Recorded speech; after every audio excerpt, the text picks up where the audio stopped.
Okay, welcome at this beautiful day, February 25th, 2022.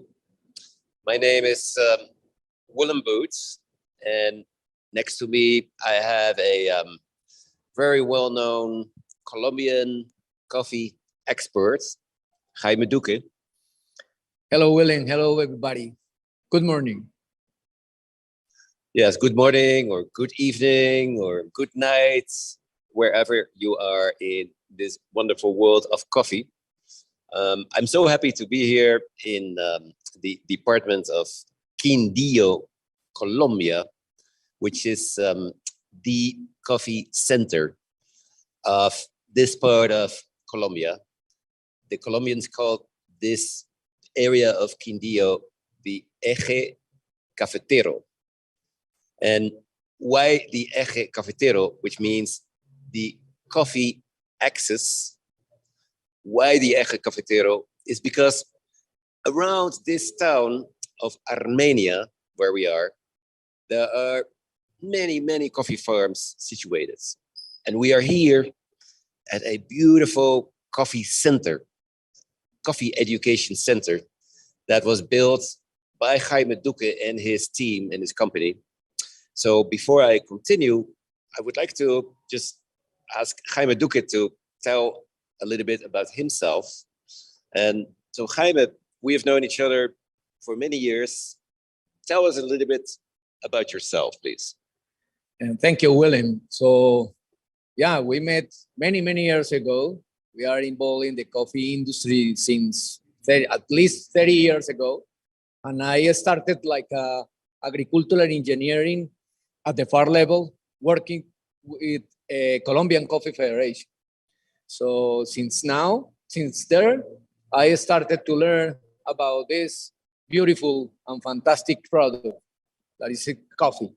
So then I retired after 16 years, and I started my own company, established in Bogota, and I created two different brands, Catación Pública for roaster coffee and Jaime Duque Educación for education. And what does Catación Pública mean in English? It's like a cupping public. So the origin of this name was thinking in to be more exciting thing with the coffee and to be public for all people. And so tell me a little bit more, why is it so important to have a center like this? And by the way, you all will see the center up close because we have a beautiful show prepared for you. But let me ask Jaime, why is such a center so important for the Colombian coffee industry? Since we started to work in coffee, always I have a way to educate people. So when I started to work in front of the customer through the coffee bar, like as Catación Pública has in Bogota, so I developed information, share to the normal customers. Because we are in front of the very interesting product, and people here in Colombia doesn't know too much about coffee, just people inside of the coffee industry. So that was the purpose at that moment. But there's also another reason why we are here, and that is because of Giesen. As most of you know, I am one of the ambassadors for Giesen. And Giesen, you pronounce it. And Jaime Duque, he is also very closely connected with Giesen as a distributor agent for Giesen. Yeah, we started these relations with Giesen. Thank you, Willem, for introduce me to Giesen in Holland. And I'm really happy because Giesen has very good input to this into this center. And so let me explain you what we are going to do here today. So today what we will focus on is, first and foremost, we will have a tour around this beautiful coffee learning center of Giesen. And I see that my director is pointing to me, and if there's a message that I should read from you, si hay algo para leer de mi parte, ¿sí? ¿Sí? Okay, ¿estamos bien? Okay. I was just checking that we are in good shape with our broadcasting. So what do we have prepared for you here today? Before we get really to the roasting part of this webinar, of course, we will have a Giesen machine, a W1A prepared for you, preheated. Before we start focusing on that, I want to just take you around this coffee learning center to basically review and prepare some of the distinct steps necessary to basically prepare green coffee beans before they are going to be roasted. And I would say, let's get started, let's get working, because we have some distinct steps to follow before we get to roasting and tasting. And shall we go? Shall we start? Sure, yeah, sure. Good. Go ahead. And so here in the Coffee Learning Center of Catación Pública, there are different, I would say, coffee education focus areas. And the first area that we're now entering is the area called the Triadora. This is where coffees are being what we call hulled. So, and if we bring the camera a bit closer, if you can show me some, and this is, by the way, maybe you can introduce yourself also. Hey guys, my name is Adrian. Thank you, William. And Adrian is one of the coffee experts here at Catación Pública, and he is going to help us. So I have some parchment beans. And what is a parchment bean? That is the bean that sits inside the cherry. And before a parchment bean becomes a parchment bean, the cherry first has to be depulped, and then it has to be processed. And this is a so-called washed processed coffee. So before we start roasting, we're going to use this machine here, which is a coffee huller. And in this coffee huller, through friction, we remove the little skins, the hulls, from the coffee beans so that we can use those same beans for our roasting process. And this is going to make a little bit of noise. So let's go.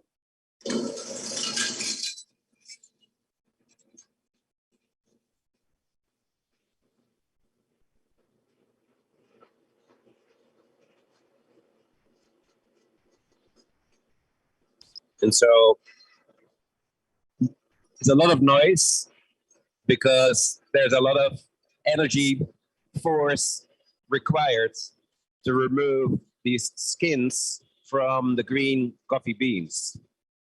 And so now I basically have green coffee beans and some of this chaff, some of these hulls. This is normally the work that a coffee exporter will do prior to the coffee being ready for prime time to be exported to the destination country. And so, Adriana, Next. so what is the next step? Next step is the monitor in Colombia, named for Colombia, is the analysis in the granulometría para Colombia. So this is the analysis of the actual screen size of the coffee beans. And this is, for example, screen 18. The number 18 is related to the actual diameter of the holes in this screen. This is screen 14, which is much smaller. So in this screening operation, what we do is this machine shakes quite vigorously for a set amount of time. And then it allows us to see how much coffee remains on each screen. And that we can measure in the form of a percentage. And that helps us understand how the preparation of this coffee was. But it also helps us to understand if this is coffee from one distinct supplier, whether or not this specific lot, this specific sample is consistent with the sample that was provided previously by the same supplier. So it's a test that also helps us understand how the farm conditions were, because when cherries ripen properly, then the screen size will typically be a little bit larger. And now that we are talking about cherries, let's look at some cherries in different stages of ripening. And so here you can see, we're going to do a little close-up. You can see the cycle from the beginning of a flower, a bud, to a early flower, right before pollination. Now we have here a flower. It's a little bit dried up because last night I picked this flower and you can see how precious they are.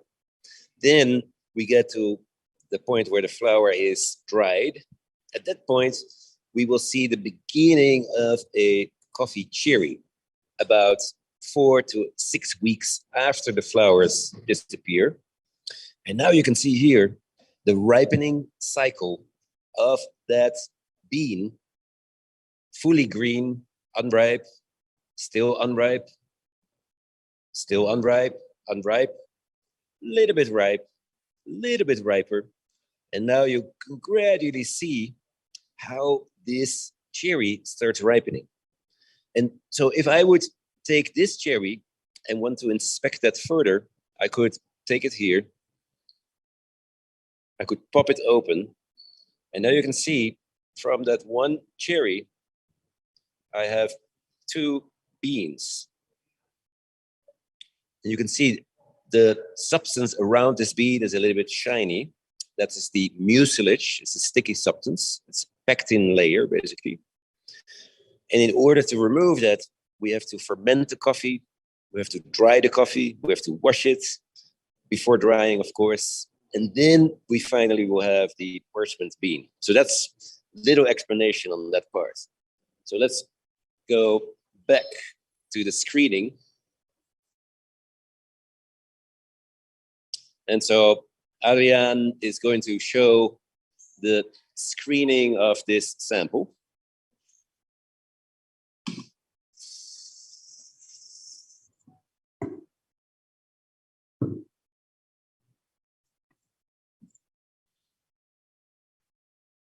I typically do this by hand. In our laboratory in the United States, we don't have such fancy machine.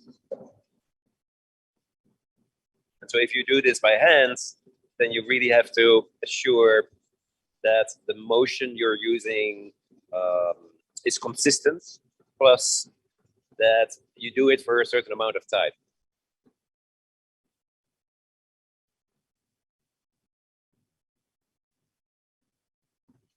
So let's give it 10 more seconds. Great.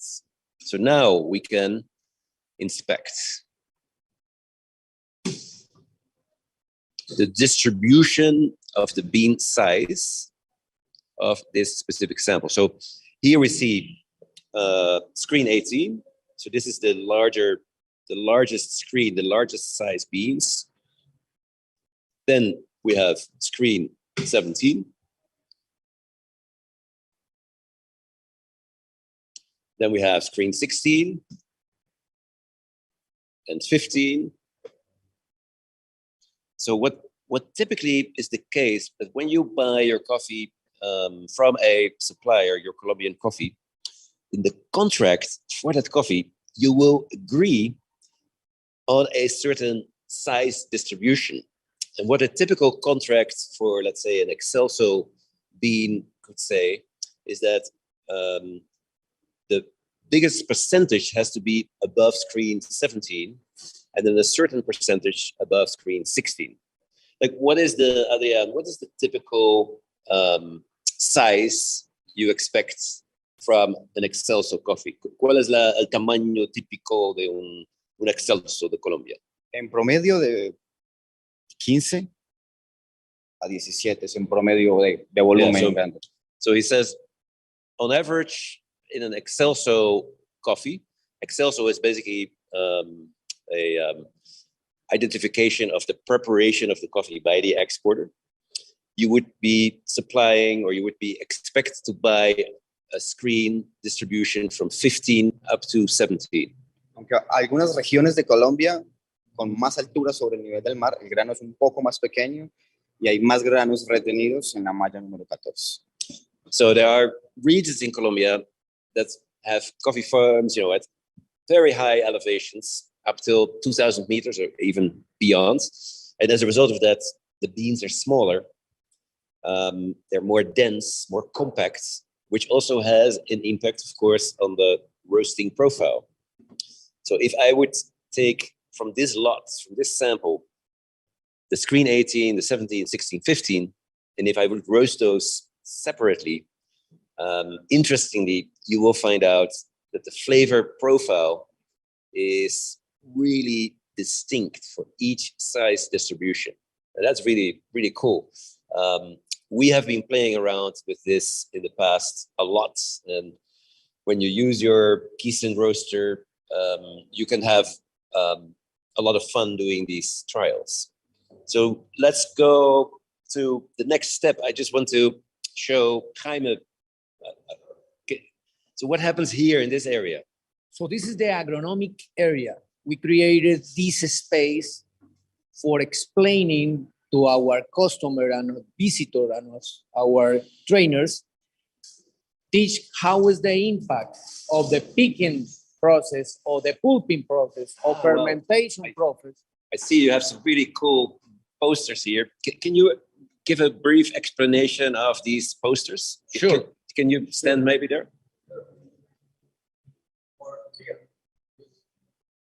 So you see here, harvest process. So these posters are very useful and very practical because we put, when we created with USAID program, it's a sad cup and happy cup. For example, if the growers is picking a perfect cherry like this, so the cup will be happy. And is getting a green beans, the cup will be astringency and ugly or sad. And I just want to comment is that Jaime and I have been over the years collaborating here in a program in Colombia with funding by USAID. And we developed this platform, Café para la Paz, Coffee for Peace, to basically educate farmers using these types of quality instruction tools. Usually these quality instruction tools these quality instructions are written down in boring manuals, but here we have exciting posters. And our team, together with Casey O'Keefe and David Paul and Jaime Duque and many others from the program here in Colombia, we've been very successful as a team to do this. And that has been partially funded, to a great deal funded by the American taxpayer through USAID. But continue, please. No, sure. I remember your instruction when we created this poster because it should be very nice, exciting poster. So now we find the pulping machine. The pulping machine, it's like this. I know that most of our growers has the pulping machine. It's working, but it is important how is the impact on the cut profile. Also fermentation and wash coffee. So we focus in this poster in the Fermaestro. which is a technology developed by Seni Cafe. And the result is to watch the coffee in the perfect moment of fermentation. So, and also the fourth poster is talking about drying and storage. That is really important advice. Now, with using a gravimet that allow two growers to get the coffee in between 10 and 12% of moisture. Very cool. And then, as do you see at every critical step of these posters that basically have 17 critical steps, best practices, you see this relationship between the happy cup and the sad cup. And I really like that. This also illustrates how technical the coffee process is, the cherry to green bean process. And it is so eminently important for farmers to be able to do the right thing. And these training tools really help. And so, Jaime, in this area, you basically do instruction of consumers or of coffee professionals. And you have just opened this center, very exciting. So what's your vision for the future? No, the future is that many people come here and teach about coffee, learn about coffee, sorry. And we want to share this, not only techniques, but also cupping the coffees in this table. Cool. So now, Adrian, you've been waiting. Let's do a quick demonstration of the grading process. This is the inspection process of the green beans in order to determine what potentially physical quality issues there are with this specific sample. And so here, Adrian is basically doing an inspection. So, Adrian, what are you looking for? No, estamos viendo un excelso de Colombia muy limpio, muy pocos defectos, muy buen proceso en finca. And he's saying basically we're looking at an Excelso coffee that overall seems to be very clean. From a distance, I can also see very few issues. To give you an idea, when you have a sample that has had serious problems at the farm or at the processing mill, then you can find these types of troubleshooters. And no, not troubleshooters. You can find these types of problems, right? And this inspection, here are some other examples. This inspection allows you to get an idea of the overall quality of the lots. Also, very technical stuff. If any of you is ever interested to learn more about this, you can come here to Jaime Duque, Catación Pública, or you can come to Boot Coffee Campus, and there we have courses all over. And hopefully also in the future, we can organize these courses at the new Giesen headquarters in the Netherlands. So Jaime, what's next? We're gonna enter to the roasting area. So we are really happy to have this technology in Quindío and in Colombia. And this technology allowed to offer to all, not only for growers, but also people involved in the coffee chains in Colombia, and to have a really nice roasting profile, really nice, beautiful machine, and also very good results in the end. Cool. So let's have a brief talk about roasting strategies, roasting profiles, right? Colombia has many different departments where coffee is grown at many different elevations also. So we want to pick your brains. So how do we roast Colombian coffee? So I have been getting coffees from the north, latitude 11 degrees of latitude north, and also 1 degree of latitude north. So from Nariño and from Sierra Nevada, Santa Marta, and I'm using this technology, the software of Giesen allow me to move and to play with the different coffees, because each coffee has a specific flavor. So can we look at a couple of examples Sure. of profiles? Sure, William. And I hope if it's, This is if you can film the screen so we can look at the profile itself. This is the first profile. It's you see the extended curve. So see the red curve is the bean temperature, right? Right. And then the blue curve is the air The temperature. air temperature. And then what is the other curve that we see? It's the flame. Okay. Flame, and you see the first crack here and the end. Yeah. And also we are trying to develop this kind profile from Jamundi Valle. From where? Jamundi Valle. Jamundi is a town. So there's the region of Valle. The regional Valle. And Jamundi is the town. Is the town. And so this roast was how many minutes? It was 9 minutes. Huh? 9 minutes. Yeah. And maybe you can show this again. So you can see here the end of the roast. We can here see the rate of rise.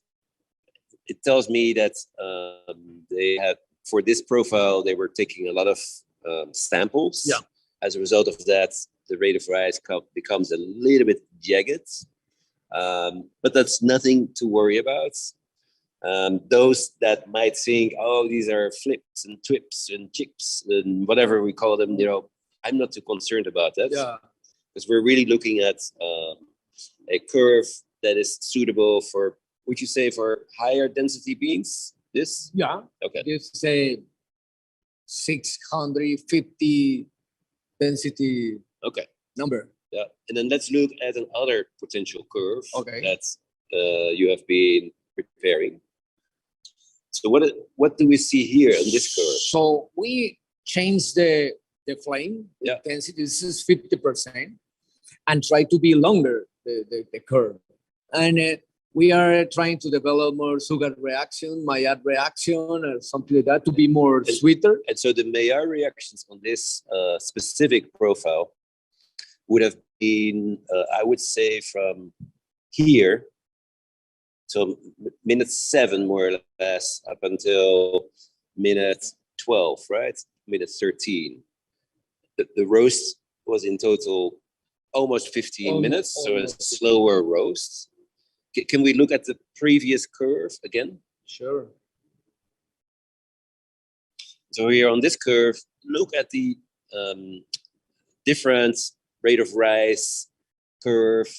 The highest point of the rate of rise, which is here, is around 13 degrees. This is Celsius per 30 seconds. And you can see that obviously that this curve leads also to a fairly different outcome. Higher rate of rise, as a result, also a shorter roast profile in the end. Okay. Yeah. So Jaime, tell us, what are we going to roast today? So we recently buy a beautiful coffee. It's a Catiope coffee. Catiope, it's Catiope. It's a variety developed by Senicafe. Senicafe gave. Senicafe is the National Research Institute here in Colombia. It's really a foremost institute that does amazing work for the coffee growers, coffee farmers of Colombia. Yeah. So Senicafe passed this coffee to one grower in Caldas state. He planted this Catiope. Catiope is a mixing in between Castillo and one Ethiope variety. That mix looking for a roast distance. This is the result. This is a Catiope. Okay, so can we look at this a little bit up close with the camera?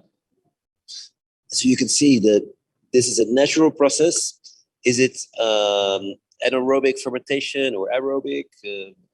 Anaerobic, I think. Anaerobic. So you can see the beans look a little bit, I would say, the color is a little bit inconsistent. That is not unusual with processed coffees. It's a natural process, which means the coffee was dried in the cherry, and prior to that, anaerobic fermentation. And so what is your roasting strategy for this specific coffee, and why? So I gonna start around 150 degrees So you're going to Celsius. load 150 degrees Celsius. Okay. Load, and I gonna use a 60%, 70% of flame. Yeah. Because I want to go. I prefer the longer roasting that short Okay. roasted. So longer, slower roasting, longer Maillard reactions, Right. leading to more what? More sweetness, I think. Okay. So that this thing is my idea, but this coffee and flavor to be proof at the lab level. All right. Because many roasters around the world, like me, talk too much about theory. So we need to check theory. All right. So we need to check at the lab level some of these ideas that I have right now. All right. So this is your roast. So take it away. Okay. Yeah. So I gonna put that So we have what's your batch size? 1.5 kilos. 1.5 kilo. That's the maximum capacity of this Giesen W1A. W1A. Right? Yeah. Right.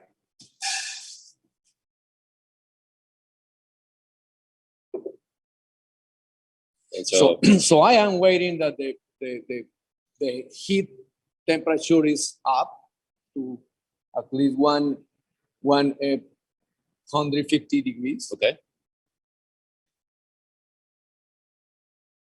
So meanwhile, so this software, I have been really happy, and I say not like a distributor talking. I am talking that about like a roaster. Yeah. So before I had other roasting machine, and I see a very nice opportunity to develop coffees in a different way. One, there are two elements that I saw when I brought this software here. This is the speed drum and pressure. Yeah. So for me, we have this both element of those both tools allow me to play with a different coffee like Catiopa, because many people or many growers have been producing a coffee 100 hours of fermentation, or maybe 150 hour fermentation, or put it on the, I don't know, many testing at the far level. But when they bring the coffees to the roasting machine, the roaster put the coffees inside and just roast. So we need more knowledge. Yep. We need tools like this software that allow me to develop this kind of beans. So, and what is the density of this coffee? I haven't checked this before, but Is it more or less than 65? We get more than 65. More than 65. So 65 means 65 kilograms per hectoliter in this case. Yeah, we may check later in the lab. Yeah. Okay. No. And so we are still waiting for the bean, the charge temperature to be on par. And so we are waiting until the air temperature hits 150. Oh, yeah. Okay. Yeah. Jaime, while we are waiting for the roasting machine to be fully ready, share with us some more experiences roasting so many coffees from around Colombia. Yeah, I have been roasting coffee in Bogota. Bogota, it's located in 2,600 meters over sea level. And we are in Quindío, 1,700 meters over sea level. So this is the other thing that we are looking for. We are looking for the answer, because we are in a different location. And the idea is to check what happened with this profile in Bogota and also here. So when you're installing a roasting machine, a Giesen at 2,600 meters, then that raises the question, what happens to the combustion of the gases? Right. What happens to the air pressure? So those parameters, how do you take that into account roasting in Bogota versus here in Quindío? So the only way to take account is cupping. Yeah. We need to. That's the really important to be a good cupper. Yeah. Because these things, these tools allow to move in a different way, but using the same variables there in Bogota and here in Armenia. Yeah, and I want to share some of my own experiences in this realm, because I've had the opportunity to roast in places like Addis Ababa, Ethiopia, very high. I've had the opportunity to roast in the capital of Ecuador, which is also very high. And so that can sometimes lead to challenges, problems in the roasting machine being unable to produce the amount of heat that you need to roast the coffee. And with most roasting machines, most brands, in order to deal with that, you often have to change out your burner orifices. Here's the good news about Giesen. With the Giesen machine, you do not necessarily have to do that. The Giesen actually allows for a software back-end option, which we only make available to those who are truly knowledgeable about their machine, to adjust these air pressure differences, because the air pressure in at a higher elevation is lower than at sea level. And that is really cool. I don't think that any other roasting machine has that ability. That was just my observation. Okay. So we are almost ready, right? Almost ready. Yeah. So we're gonna start. So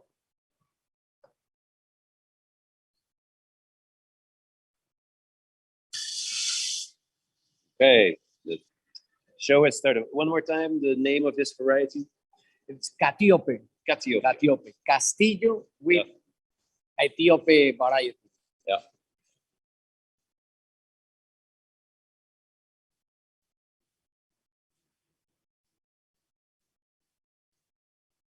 And so maybe, Jaime, maybe you can share us some of your observations.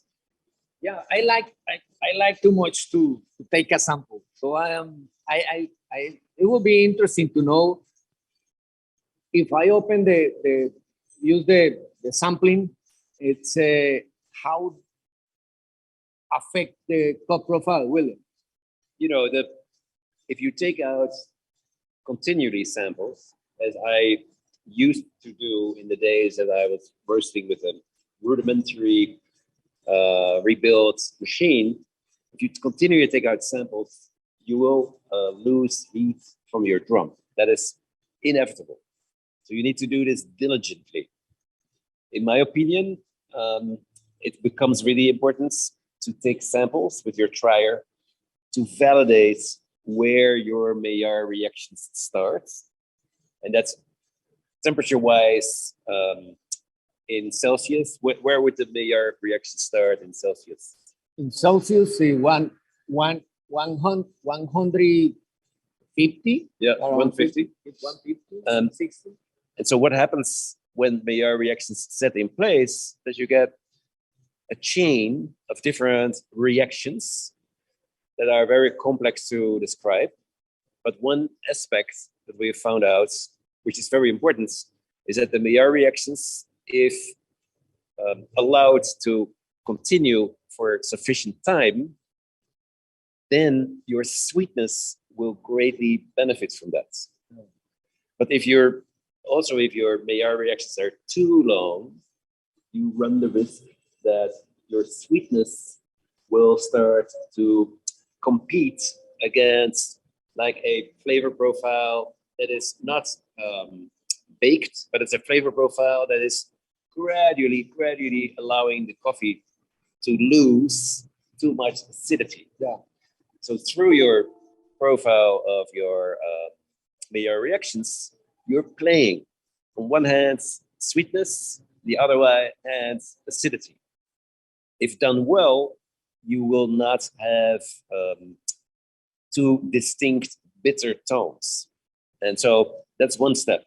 And then how do you approach caramelization that follows upon the Maillard reactions? Yeah, yes, but I am playing with this software right now, so Yeah. I am trying to understand better how can I play with the software here in Quindío and capping all the time. So I started to do a very good training and very good coffees from this region, and offer analysis, physical analysis to them, and also 2 or 3 different kind of profiles. So I gonna take. ¿Me puede pasar esa hoja que hay allá, por favor? I'm gonna show you some of these. Yeah, I'm gonna show you. Well, todas. So this is the for Genova town in drying and Maillard reaction and development time. So this is a very clear, and I'm gonna transmit this knowledge to the growers. So I am sure that the growers need more information about how they have to develop their coffee. They know too much about green beans, but they know how they have to develop the flavor. So we are looking for this flavor using this technology again. Try to caramelize. So now the bean temperature is 100 degrees C.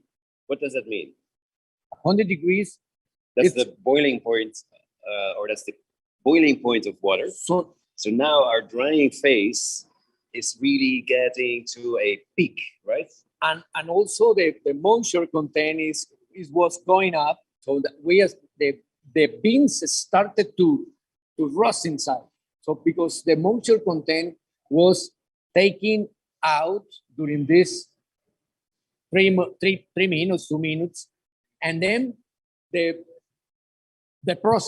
rusting process started. So good. Let's take a sample to see where we are. So you can.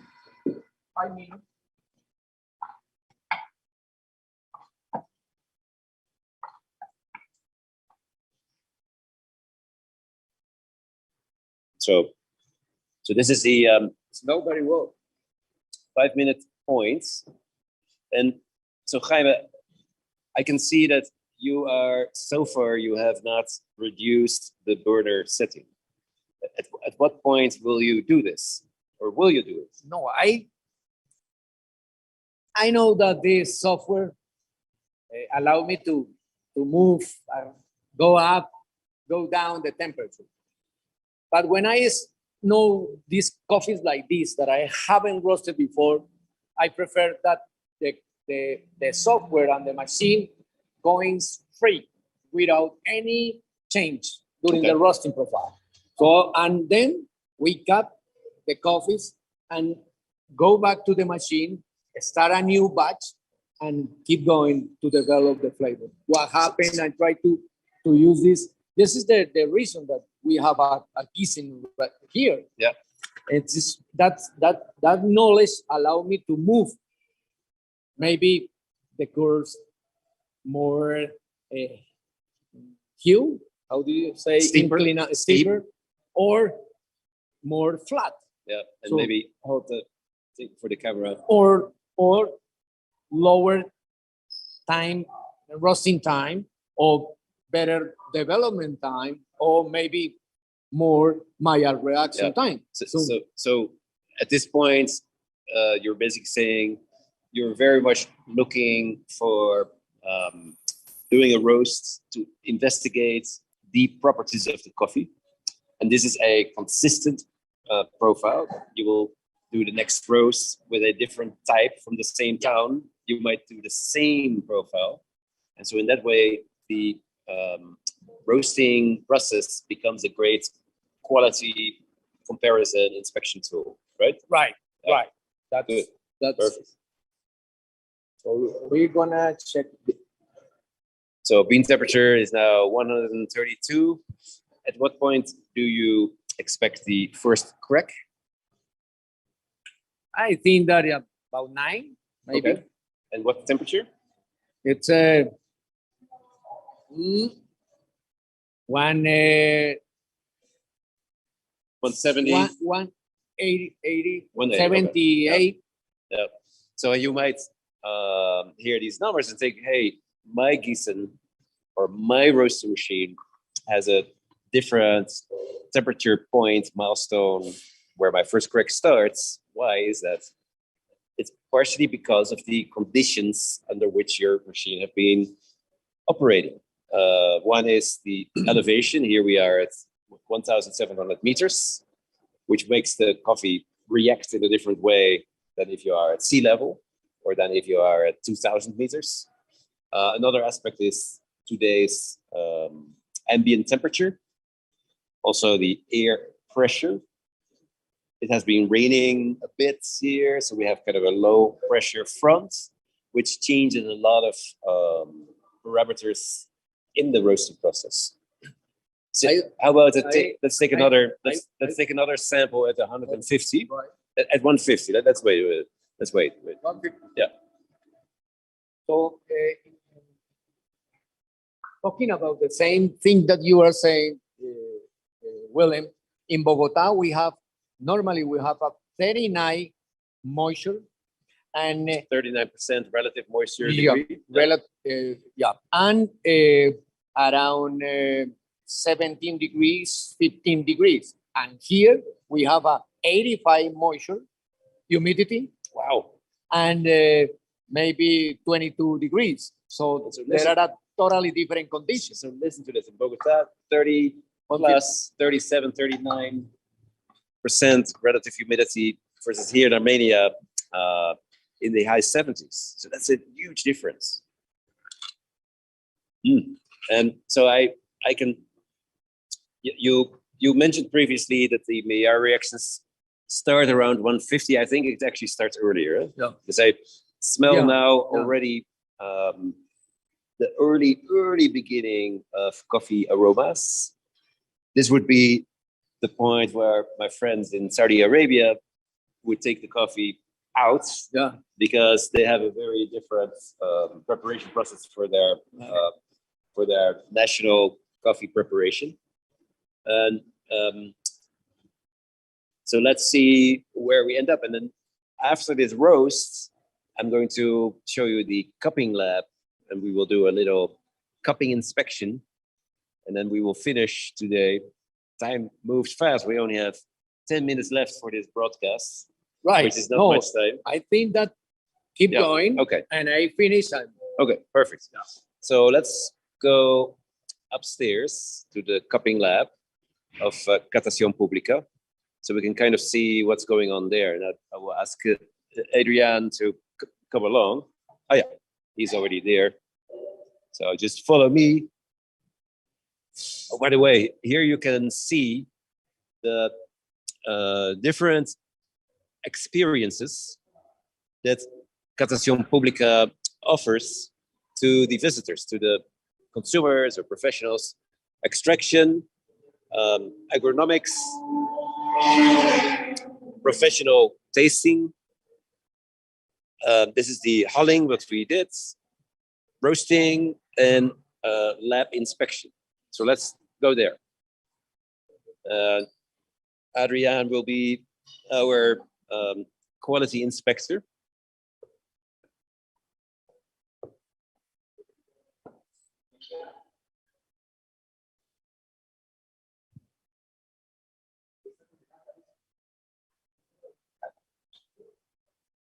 So, Adrian, tell me what are we going to do? Vamos a hacer un análisis sensorial, una catación de un perfil colombiano. Vamos a probar un café del centro del país. So we are going to do a demonstration of a professional tasting protocol using a Colombian profile of the center of the country, como Cauca o Antioquia. No, Génova Quindío. Génova Quindío. Sí, es un variedad Castillo. This is a variety of Castillo. Yeah, and I'm getting a sign from my friends at Giesen. We only have 10 minutes left. And I know time is flying. And I'm going to quickly smell this.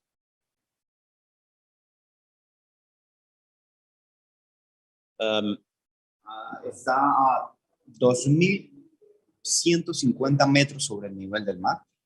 So Y es 2,150 meters above sea level. That's very high. La variedad es Castillo. The variety is Castillo. Con 24 horas de fermentación. With 24 hours of fermentation. Okay. And you will notice Adrian, like me and like my team at Boot Coffee, is a certified Q grader. But you can see, interestingly, they use glass cups instead of ceramic. We use ceramic, they use glass. And let me ask him why he uses glass. Porque vidrio por las tazas y no cerámico. So why glass and why not ceramic?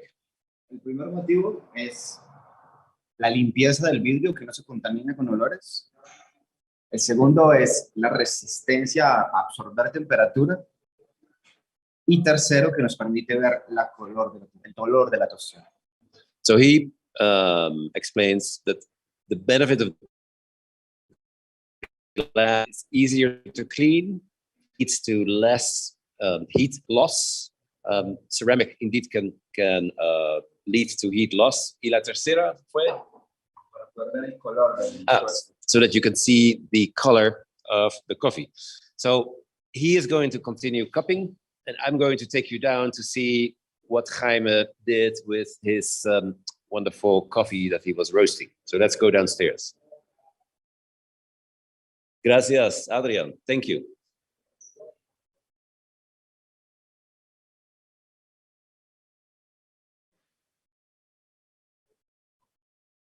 Coffee is cooling now.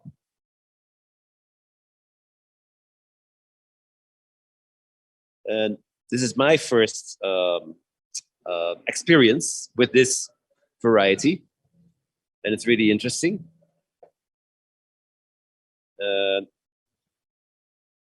You can see, Jaime, how did it go, Jaime? Yeah, I am finished. We are cooling the coffee right now. And this is the end result. So it will be interesting. I think that this coffee will be very exciting. The idea is to prepare in our extraction area and enjoy. Yeah, that's. Can I taste a couple of beans? Sure. Yeah, let's take the. Yeah, perfect. Great. This is my fast version of cupping. Just eating the beans. Was almost 15 minutes. And I prefer to start to longer and going back to lower time and testing. So almost 15 minutes, and in the next trials of the same coffee, he will gradually reduce the roasting time in order to see where his sweet spots are. Jaime, let's go back to the brewing area.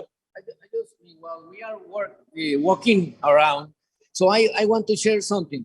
So I am a roaster who focus in a specific profile. What does it mean? It's coffee in this specific region, for example, Guayatá, Boyacá state. Come on this side. So this coffee coming from with this specific flavor because come from a specific terroir, a specific process. So the flavors are inside of the beans. So like as a roaster, I can change this nature miracle.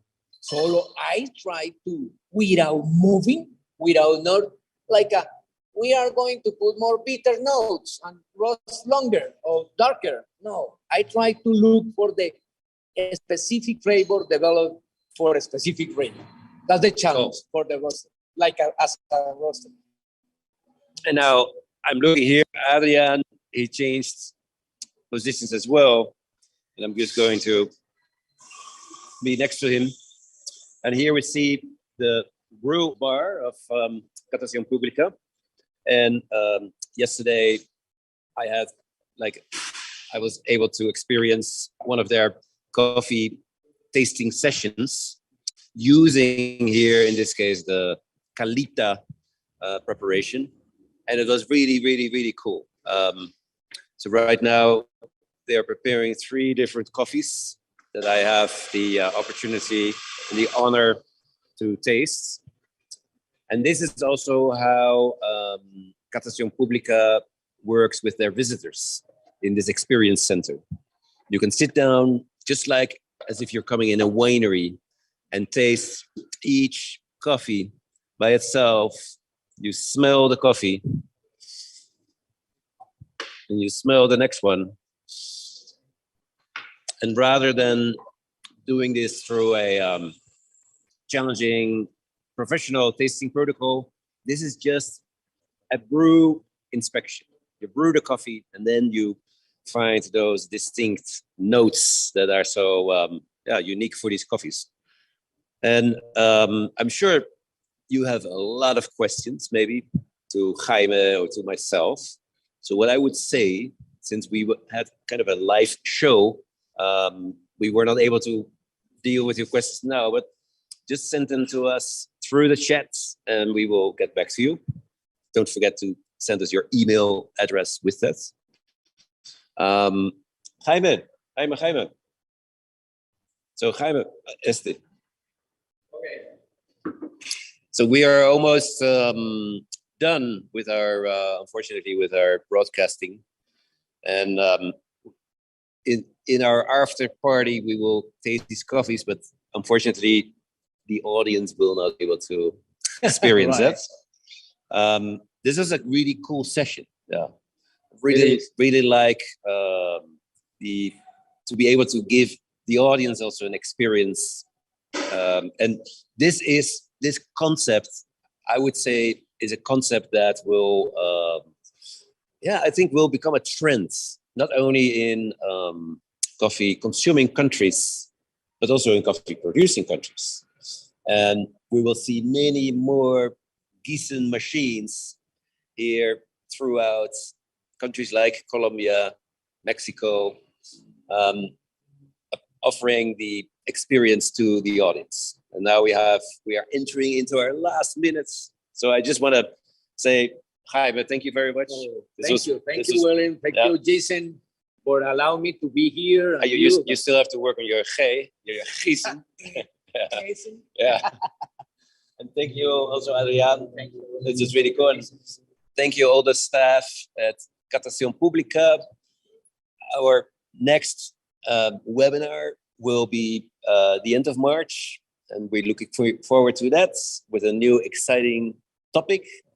And so see you all soon. Have a great weekend. Enjoy yourself. Stay safe. Stay healthy.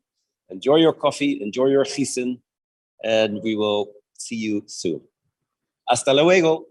Tot ziens. Bye bye. Auf Wiedersehen. Ciao, ciao.